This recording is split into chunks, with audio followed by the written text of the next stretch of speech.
Hello, Rehash. So, how goes your pumpkin farm? Oh, it's going quite delightful, Decipher. I've even planted the seeds already. By the fall, we should be swarming with pumpkins of all shapes and sizes. I guess that means we're gonna have a lot of pumpkin spice coffee, huh? Do I look like a college girl to you? No, the only acceptable way to eat pumpkins and consume their nourishment is through donuts and pie. Wait, you're not even going to consider making any of these lattes? Not a one! Imagine the chaos that will ensue from all the college women! It will be ever-ending chaos! That is intelligent. Wait a go. Why, thank you. And this is Solo Farming in the Tower, chapters 5 and 6. The chapter begins with our boy Senji completely out cold. But one rabbit punch to the face later, and he's wide awake. He was out of it. Why was he asleep? Well, if you cut to the last chapter, you remember that there was a full moon event, or a blue moon event, where it was the nighttime raids, and he was nearly mauled by a giant crimson bear. I suppose the experience would put most mortal beings in a state of shock, even to the point of passing out. How is he alive? No idea. But I guess the monster went away. But the experience definitely shook our boy, Senji. But some quick preps from the bunnies, a warm fire and some food in his belly, and he's right back up to the Senji that we all know and love. So what exactly do you find so endearing about this Senji guy? He doesn't seem all that powerful. Oh, he's not entirely. In fact, he's nothing more than a mere human. But it's not necessarily about what he is now, but what he's capable of producing. Case in point, a blue cherry tomato. What, you're impressed by a single blue cherry tomato? Come on, we could turn an entire orchard blue if we wanted to. We could turn everything here blue. You know, this is why I don't invite you to these things. You're always nitpicking. Don't just enjoy the ride. Being shocked and surprised at this amazing find, he wonders what attributes that this blue cherry tomato actually offers. But the moment he harvests it, picks it, immediately he gets a status window appearing in front of his face, saying that he's won an achievement for harvesting a blue cherry tomato. With the powers of the Blue Moon event. Quite the accomplishment indeed, since he's the first one to actually do it. Okay, what? What? You're telling me no one's harvested a cherry tomato in the tower before? What? I'm assuming not a blue one? I don't know. Seems kind of unrealistic. Oh, okay. Well, then let me put it a different way. Who sees magical adventure fantasy with magic, swords, dragons, and monsters and all of the fantasy tropes and thinks, I'm going to plant farms and tow the fields? Okay, you have a point. Now, you're not the only one disappointed because this message gets the attention of the tower manager. Now, with our tower manager honing in on our boy Senji, we finally see the confrontation. What confrontation?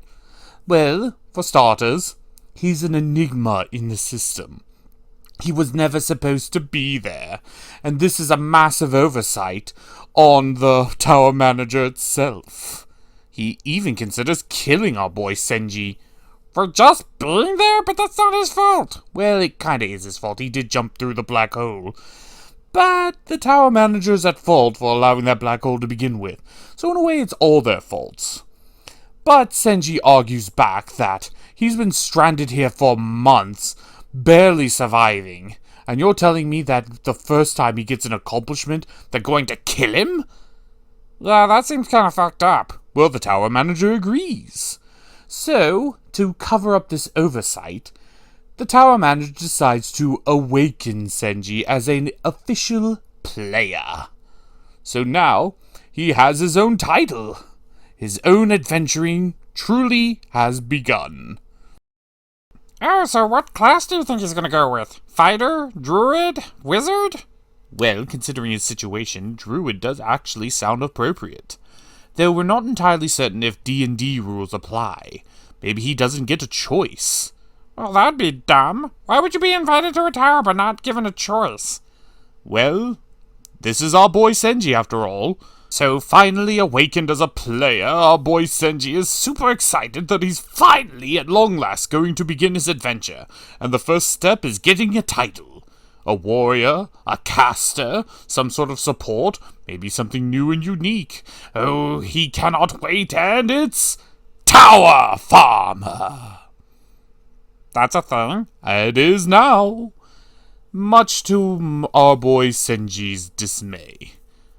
Yeah, when speaking of great deeds throughout history, very rarely is it ever showcased tower farming as part of the effort. That's more of consolation prize than actual support. But that's our boy. That's what our Senji is given. Tower farming.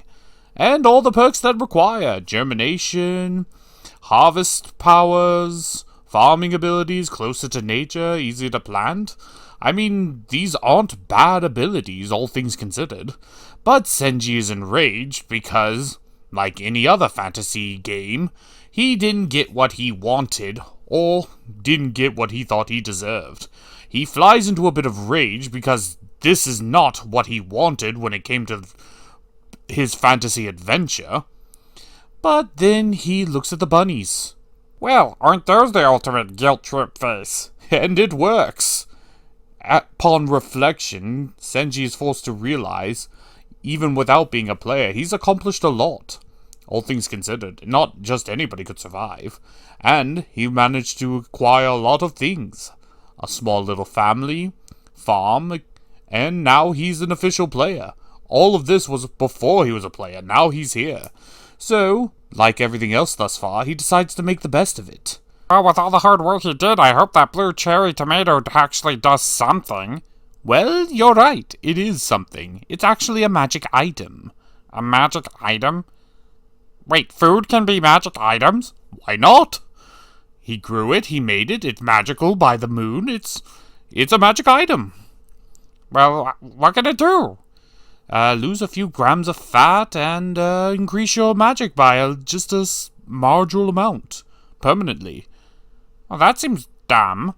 Well, it's a low-grade magic item, but it's a magic item, and it took months to grow. So, congratulations! They all celebrate the accomplishment of being able to grow magic items. And all that was before the manager actually awakened him. I bet that pisses him off.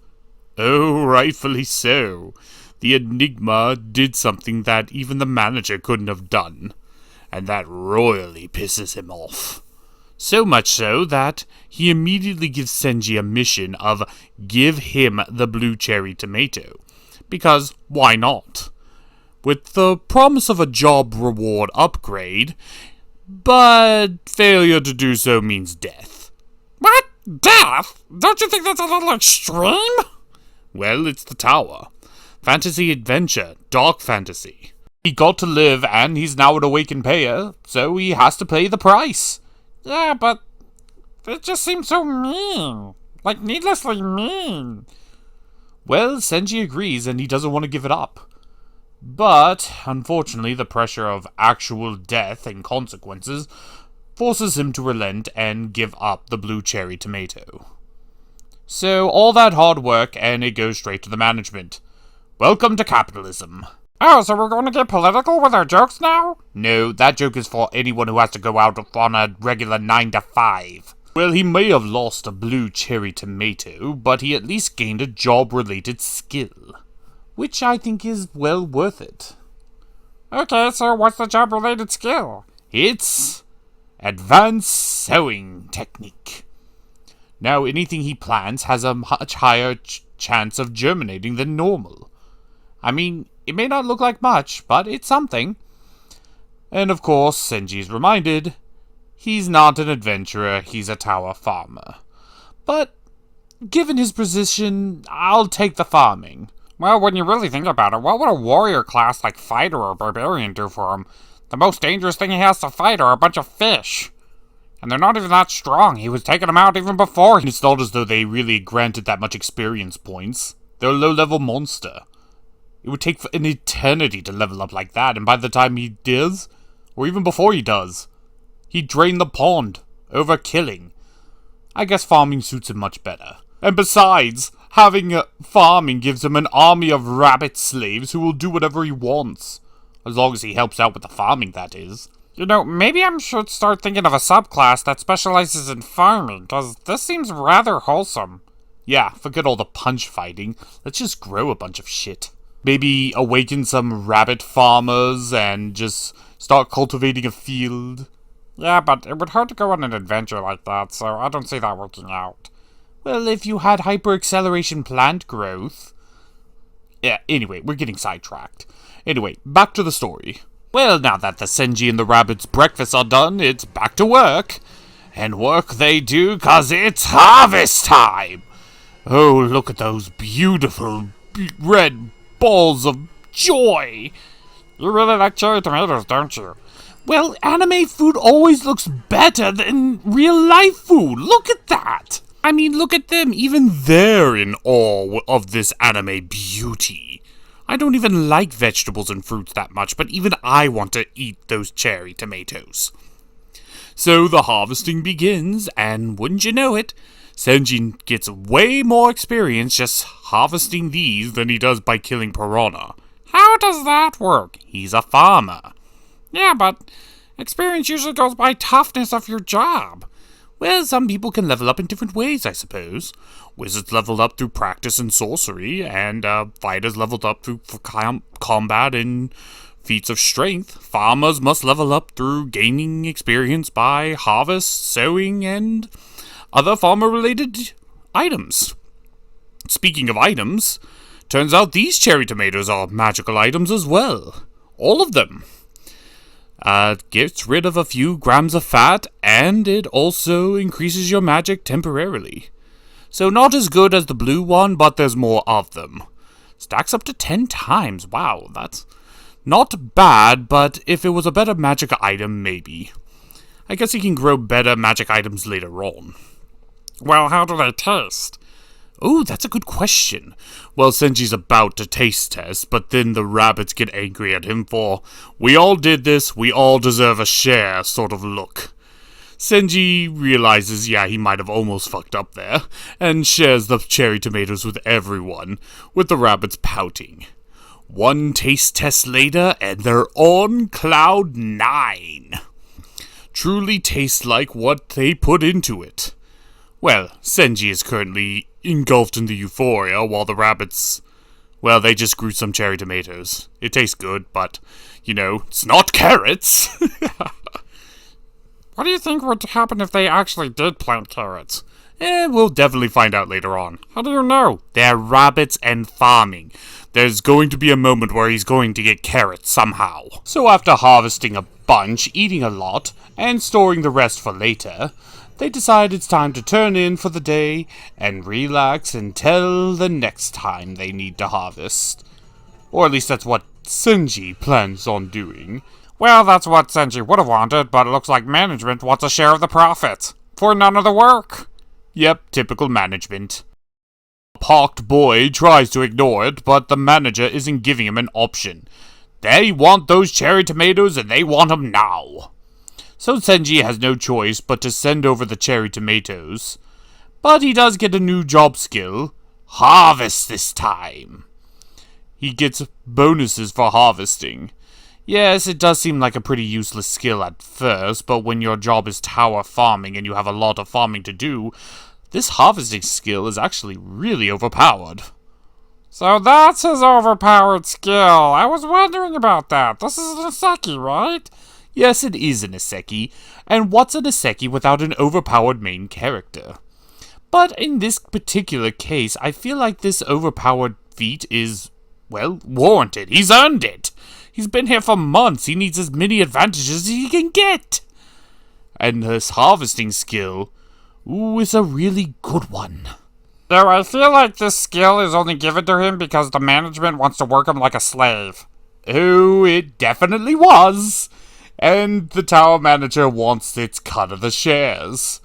I mean, I suppose some compensation for such a really good, useful ability, especially now when he can gain a lot of experience just by harvesting and gaining and improving these skills.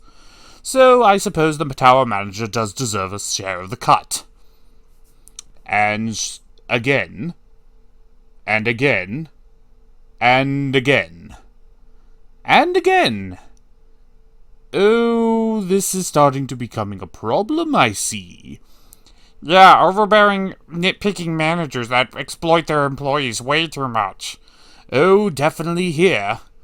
Senji's at his breaking point until he just says, no. No more. You're not even giving me any new useful job skills. You're just demanding and threatening death. Well, do it. The manager is definitely stunned, and the chapter ends with an impasse.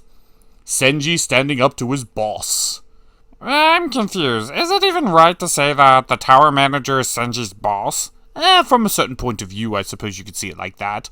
But I suppose you could also see it as more of a symbiotic relationship.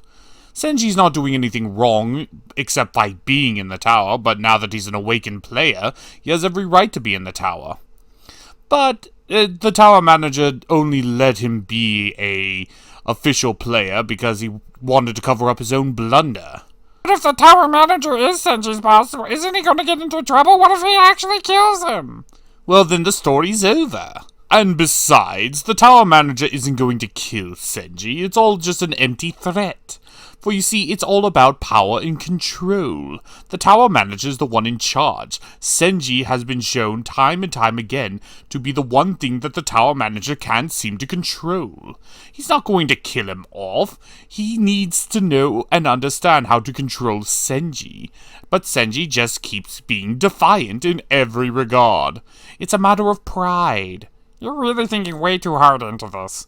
Probably, but it is fun to think about. Oh, the wholesomeness is intoxicating, and it's such a refreshing to see a main character in an isekai anime actually earn everything he's getting, rather than just be a gag, or just get everything gift-wrapped for him. But what the heck can the plot be moving forward? I mean, he's just already got everything he's gonna need. Well, obviously he's going to get more. Well, yeah, but what is even the plot? Like, it's just farming. How can farming really be all that interesting? Obviously, you've never heard of survival. Besides, a large portion of the story can be just dedicated to him trying to find a way out of his given situation. And right now, he's only starting his journey. We still have chapters 7 and 8 to look forward to next week. And until then, I'm Rehash, the stirrer of chaos. And I'm Decipher! No one cares. And we'll see you next time. Can I be here? Probably not. Aww.